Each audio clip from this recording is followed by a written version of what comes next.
Welcome everyone to 2022. This is actually our first Spotlight session for 2022, and we would love to welcome Jackie Hermes. Jackie, first of all, thank you very much for joining us. Yes, thank you for having me. I'm glad we were able to make this work. Yeah, very cool. Hey, Jackie is the founder and CEO at Acility, and I did ask Jackie permission to say this, which is on your LinkedIn profile, and I recommend everybody get on your LinkedIn profile. But Jackie built Acility from 0 to 7 figures without any funding.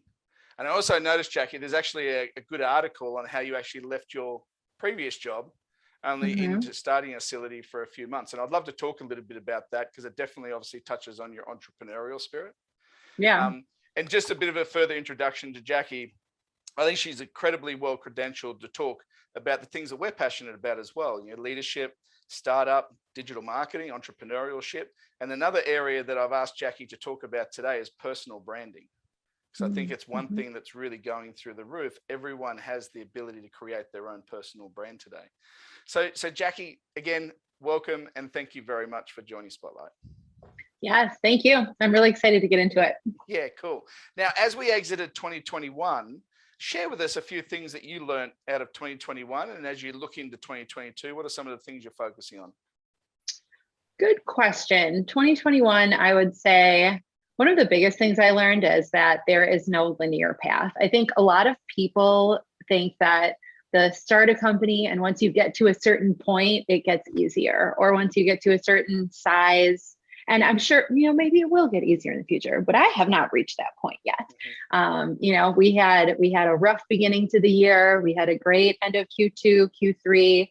We had a kind of rough end. It's just like, it's all over the place, right? And there's no, like I said, there's no linear path. I think people think you start a company and once you start becoming successful, it like goes like this. And that's just not the fact at all. Yeah. Fantastic. And as you look at 2022, what are some of the big topics that you're tackling? Because your podcast is incredibly successful, and I'm really looking forward to listening to those as well. And when I was reading some of your articles on LinkedIn, there's some things are quite personal in there as well. You do go deep on that. So as you look at 2022, the world has some direction for us, and we're starting to experience that even back in Australia here right now. In relation to what COVID means and how we're actually moving forward. So what are some of the big things that you're focusing on? I think I laid the foundation in 2021 for a lot of what I want to do.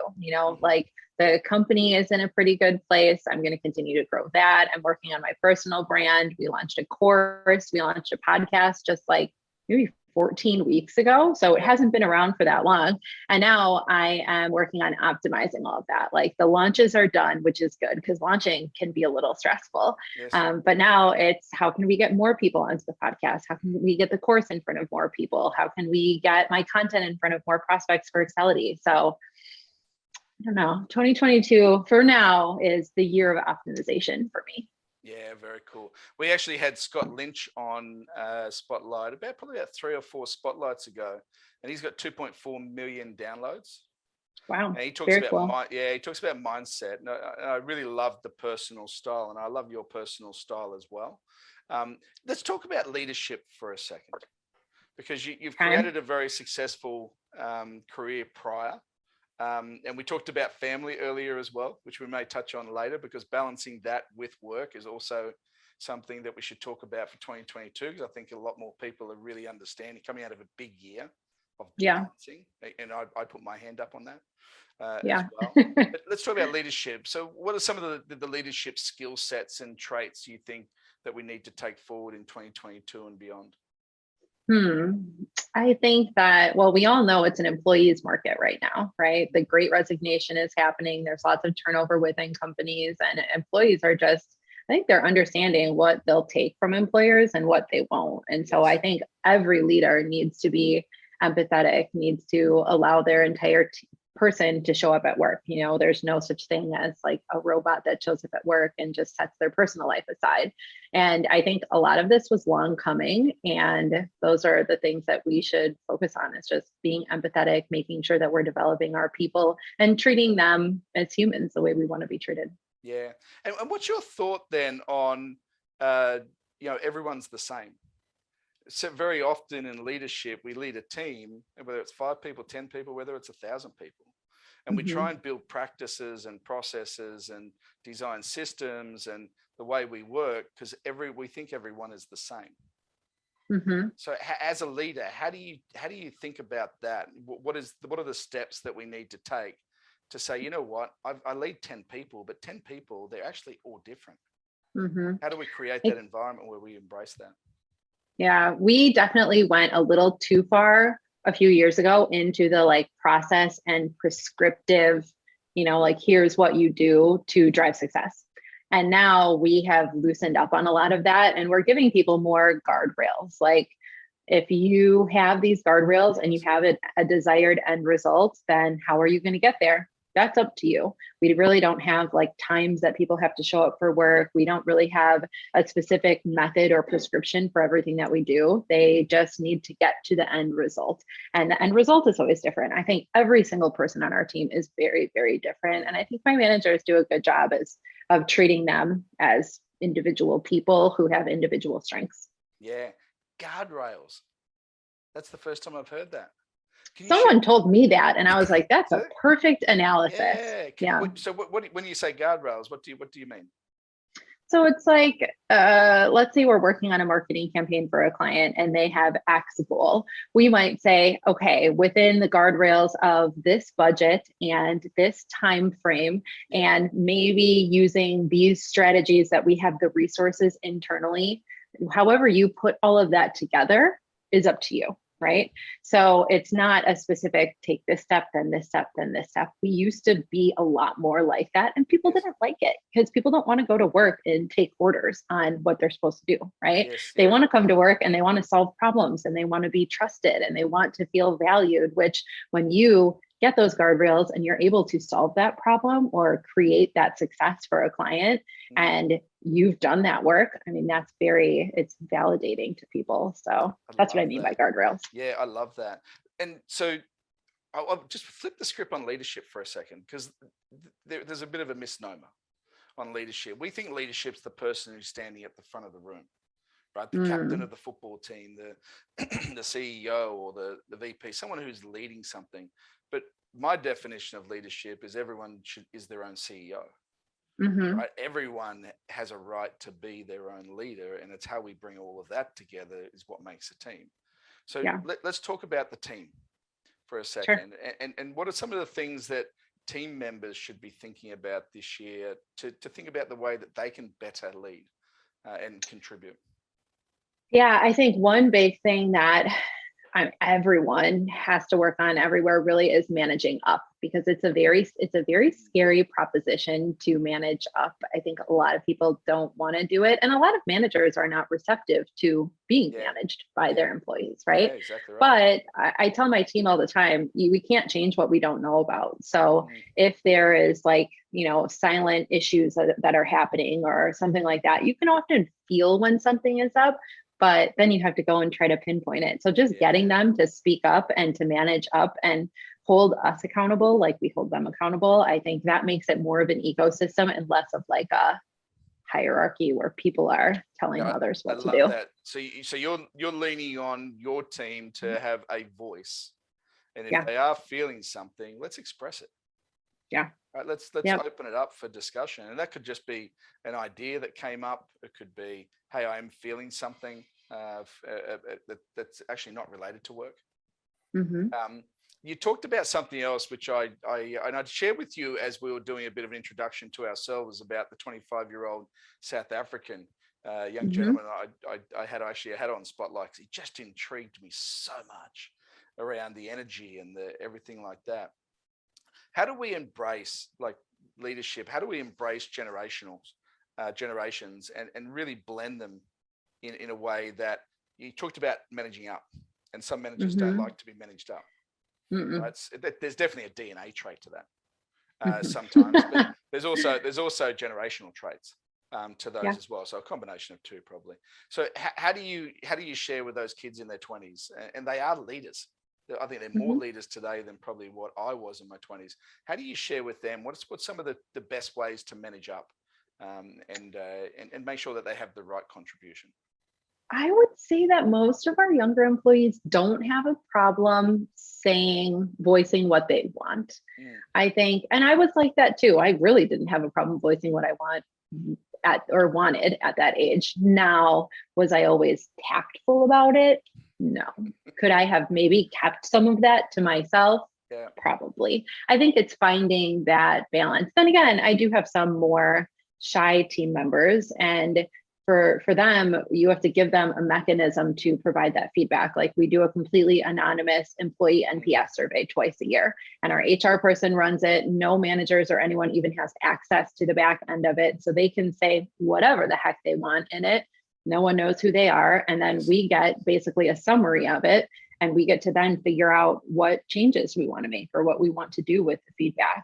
Yeah. So I think just making sure, again, it's an individual thing, right? Yeah. Some people have no problem speaking up, and it's reining that in and making sure that, not reining it in, but like turning it into something positive. You know, like if there is something that you want fixed, like how can we involve you in fixing it? What are your suggestions? And then there are others where you have to give them a way to speak up. Yeah, well, you'll actually love one of the, and I tend to do this, but I apologize at the same time. Something we do at StratApp in meetings, we've actually got the silent gavel.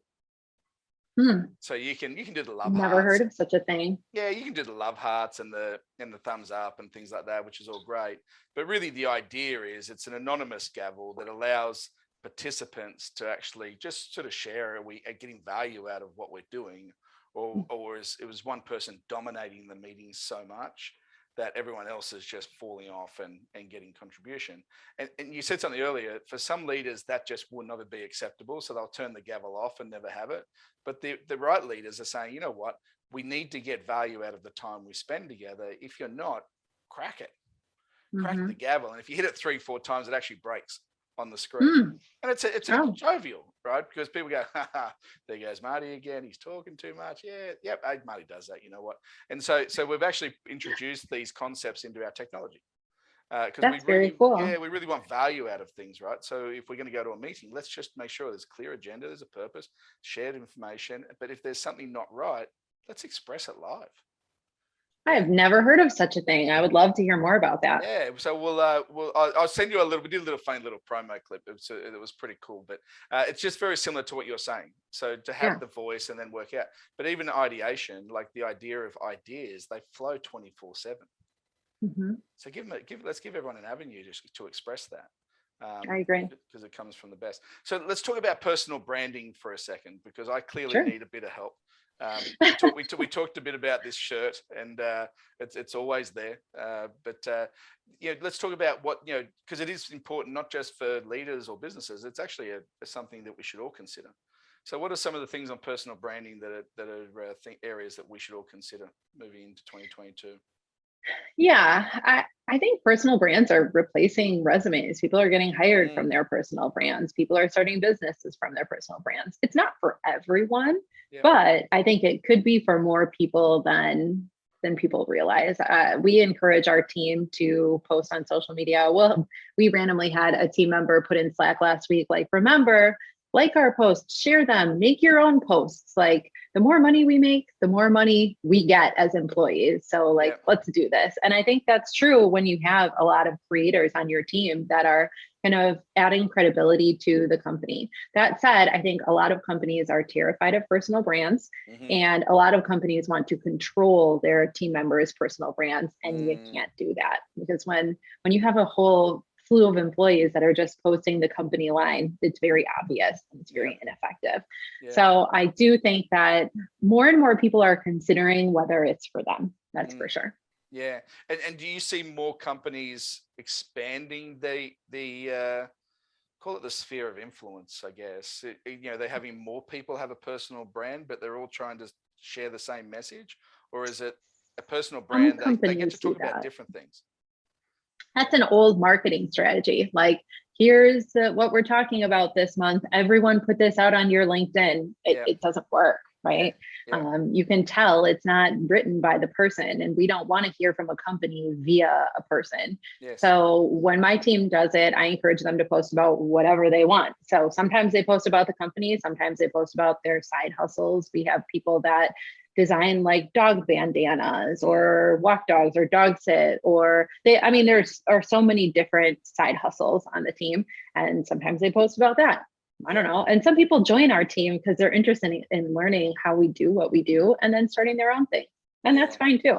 Yeah. I've had a number of people leave to start agencies, and running an agency is not easy, right? So I am glad to give them the knowledge while they're there for 1, 2, 3 years. And then, You're very cool. You're very well, cool. thank you. Because I've had actually just something recently in my household, and it was like I got a job. Hey, whatever you do, don't take my ideas and just rip them off and pretend they're your own. But at the end of the day, it's how we embrace the moment to be able to get what we all want out of it, and hopefully we're all just going at the same speed. If people want to do other things, you're not going to hold them. Well, and no one's going to stay forever, right? And I think there have been some situations where I haven't been cool about it, and that is when people are starting competitive companies, not cool, against employment contracts, or if they're hiding it, right? I think we make it very easy to tell us if that's what you want to do. And I just heard in an interview the other day, oh, I'd love to in 10 years own my own agency. And to me, that's not a ding on them, right? It's they're just being honest, and I'm fine with that. So there are many team members that have left to start companies that I support, and then there are some that I wish it would have gone a little different, but what can you do now? Yeah, and we learn from all of those examples, and then we just get stronger and stronger of how we actually lead moving forward. And I'm going to do exactly the same thing. I'm going to have a water as well. It was getting a little bit. I feel like every time I do these interviews, I'm the only one that's constantly drinking beverages. And I'm like, do people not drink water all the time like I do? I don't know. Yeah, well, I did a Sky Business, a Sky News interview in 2013. I did 2 in that year. And I remember the first one was scripted. Both of them were technically scripted. The first one went really, really well. But the second one, it was the first one. I can't remember anyway. The second one, I said, do you want to ask me a question? Because the other lady was really good. The other anchor was really good. And she asked me a question. I got comfortable, and I was a live student. It's a live interview. She says, no. I went, okay. I was looking around. I said, can you ask me one question? I just need to get my tongue moving. She goes, no. And then she starts talking to the screen, and I went, oh, okay. And then she just started to ask questions that I wasn't prepared for. And I went so dry in the mouth. It was so bad. And I'm sitting there going, yeah. And I just had to find water. And I remember she was talking, asking the question, and I looked down. It was a dirty coffee mug. There was a little, with the stained coffee on with a dead fly in it. And this is Sky News. Right? It's the premiere event thing. And I just went, oh no. And I just got drier and drier. So it came off terrible. And then there was actually a fly. Then there was a fly around my head as well. And I had to sort of go, oh yeah, no, I think so. Yeah, no, I think it's because this fly and luckily on TV you can't see the fly. Yeah, right. It just looks like you're going nuts. Exactly. All right, we can get back into it. I love it. All right. So Jackie, you also mentioned something earlier I like around working hours. How we don't try to do the cookie cutter. It's quite adaptable, flexible working environment. Let's talk about that for a second, because I always saw, to be honest, years ago, that especially the new generation, next generation, we call them, that we're always going to make decisions differently around what does work mean, what does their personal life mean, etc. And we're now starting to see it collide very quickly because of COVID. I think has accelerated this discussion. So how do you manage that? When you talk about working hours and flexibility and things, I'd love to understand how you manage it. COVID is what changed our company, really. I mean, we used to have an office that people went to, and we don't do that anymore. And now it's a lot more flexible. And we used to track all of our time too, which as an agency, that's pretty normal. But now we only have employees tracking billable hours, and they have like billable targets that they should hit. So I don't care what they're doing outside of that or when they're doing it. We have some night owls on the team. We have one team member that gets up at like 6 a.m. and starts working every day, and she's done before 2. Yeah. And that is her prerogative. I think it's always with the caveat, like, if there's an emergency or something during business hours, you got to hop on. But I think people are very grateful for the flexibility. We started doing half day Fridays a while ago too. And I think when people can, when their workloads allow, they take advantage of it. And it's just another cool little, like, go have a life for a little while. We have some single parents on the team, and they're like, wow, this is the only time I am without my child alone for a couple hours a week. And I think just little things like that make a really big difference. Yeah, that's very, very cool. And I think there's some work environments that will obviously adapt that or adopt that, I should say, a lot easier. And then there's environments that tend to be a lot more, tend to be larger companies, right? That they're very, this is what we've got to do, because if we give one person the flexibility, we've got to give everyone the flexibility. But I think it's about finding what the balance is, and then allow everyone to make their conscious decision of how they balance, knowing we have a job to do. Yeah, and you touched on that. So let's talk about goal setting for a second. Because in your environment, that becomes incredibly important. I mean, you talked about billable hours. Great. That's how we measure the business. And that's what we've got to all drive towards. But what are some of the other goal setting exercises that you do to allow everyone to embrace the direction of the company and where we're going? Yeah, we spent the last year implementing EOS, the Entrepreneurial Operating System, and they have a way that you set goals. So we actually just went through this for 2022, where we set annual goals for the company, and then we set quarterly goals. The team members, typically we ask for their opinion, I guess, and buy-in up front. And the goals are fairly broad to start. So we're looking at revenue goals, we're looking at goals for certain departments, and then it kind of all breaks down quarter by quarter, where everyone is contributing to the growth of the company. And our our client facing people have goals that are specific to their clients as well. Yeah. And so let's talk about one of your goals. I mean, there's areas that we've talked about today: leadership, entrepreneurship, digital marketing, personal branding. So when you think about your goals, what's sort of at the top of the tree for 2022? I would say, so there has been a different leader on my team running Excelity, the agency's marketing, for a few years. And it happened that way really because I didn't have the bandwidth for it. And we're working on bringing the company's marketing and my brand's marketing back together. I run all of the marketing for my brand. Like when you see the copy, I'm writing a lot of it. And I really want to align them and make our brand just a little bit more personal and a little less like it's coming from a company. So I am excited to roll up my sleeves and get back into that. I think a lot of times when a company gets to a certain size, the head of the company just becomes like a figurehead that doesn't know what's going on anymore. Like I could go blab on LinkedIn, but I have no clue what's going on because I'm not doing client work. And I think that this allows me to stay up to date with the trends in marketing, and I'm testing and measuring and doing those things myself, so that I can not be a fraud on the internet. Always a good thing. Always a good thing. Yeah, I love it, because it can be seen, right, that you just set it up and then we just move in. And by the way, some leaders do that. Yeah. Right. It's easy to set. I always said it was easy to set the goals, right? That everyone sort of knows where they want to go. Right. But it's how we get there, and how do we actually just bring everyone along for the journey? It's not how we get there yet. Well, that's part of the way we get there. And then how do we then enable the framework? So it's got to be super clear, super bought into, but then how do we enable the execution of that? And I think that's where a lot of the times we fail, because we're so focused on the plan and the vision and, hey, this is the high level, but we've really got to get into the weeds of how we're going to do this, especially if we're going to enable a remote distributed workforce, a workforce that works different hours, right? And I sort of tell our story that, we've got people all around the world running our business. And it's beautiful because you can go have a really good night's sleep, wake up, and then you sort of the continuity of it is very simple. Yeah. And everyone's moving. You don't need to be working that same block of hours. Mm-hmm. And it seems though you've got a very good balance for that for your organization, which is just brilliant. We're getting there. I mean, we're not across the world. We are in different time zones in the US, and we're figuring it all out. I don't know. It's kind of like a trial and error as we go. Yeah. We're just figuring out what's next.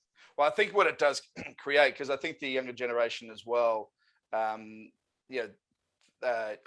love talking about the younger generation. We've both got kids around the similar age, and they're the next generation, right? They're another different level. They're about to hit the workforce in the next 5 or so years that we've got to look at. But the idea is they will make decisions based on how they feel, based on what they want to do, not always make the decision based on what we need as leaders or we need as companies. So the importance of actually getting those two things together is super, super important. And you also touched on something which I really loved. A lot of your 2022 is already set up. You did it in 2021. Yeah, it's like so far it's kind of set up. Execution is the next thing. And execution is the next thing. So Jackie, if you were able to give 3 pieces of advice for leaders out there today, to really do something amazing in 2022, what would it be? That is a great question. One thing I talk to my team about is just starting and not making things bigger than they need to be. I think if everyone got a little more scrappy and looked at, how can we accomplish these things and how can we do them faster, that would probably be beneficial. Yep. I also talk to my team about having a what if mentality. So not saying, no, we can't do that, but thinking, what if we could, what if we could do this and how would we approach a problem? I think that flexibility is just a huge key. And I guess the third one is just keep going. We're almost 2 years into this pandemic. Yep. My family has a COVID scare right now. It's not the most exciting time, I think, for a lot of people. So I think we just need to, keep working hard, and this is going to come to an end someday. Yeah. And in the meantime, I mean, we just have to believe in ourselves, believe in our companies, and keep working. Yeah, because one thing I really enjoy, which it's been hard at the same time, to be honest. I wake up talking to people in North America, and I go to bed talking to people in Europe. Right? I'm in Australia. I'm pretty much smack bang in the middle, and then I do the day job in Australia. I've heard all of the global stories when it comes to the pandemic, and where I live in Queensland, Australia, we've just come out of zero COVID. For a long time, to opening up to more COVID cases than we've ever had since the start of the pandemic. So it's actually we've gone back to the pandemic 101 sort of thing with vaccination. Oh, that's terrible. Well, it's different. So I think everyone has their own story and journey when it comes to that. But at the same time, I think we're all realizing that we need to move forward in a way that helps everyone get as balanced as possible, knowing that it's not going to be perfect. I agree. Whatever is perfect. Yeah, exactly. Nothing. Right. So Jackie, thank you very much for spending time with us on Spotlight. I've loved all of your threads, and I've actually really excited about to get into your podcast as well. Episode number 14 and 15 on that. So I recommend that. So The Art of Entrepreneurship is Jackie's podcast. So definitely download it and have a listen. And Jackie, what you shared with us on personal branding as well is quite amazing, because I think everyone should really look at it. It doesn't matter what role or responsibility you have. Everyone has a personal brand. And that's the way whether you're using it or not. You have one. Yeah, exactly right. So thank you very much for joining Spotlight, Jackie, and wish you all the very best for 2022. Yes, thank you. You too. All right, take care.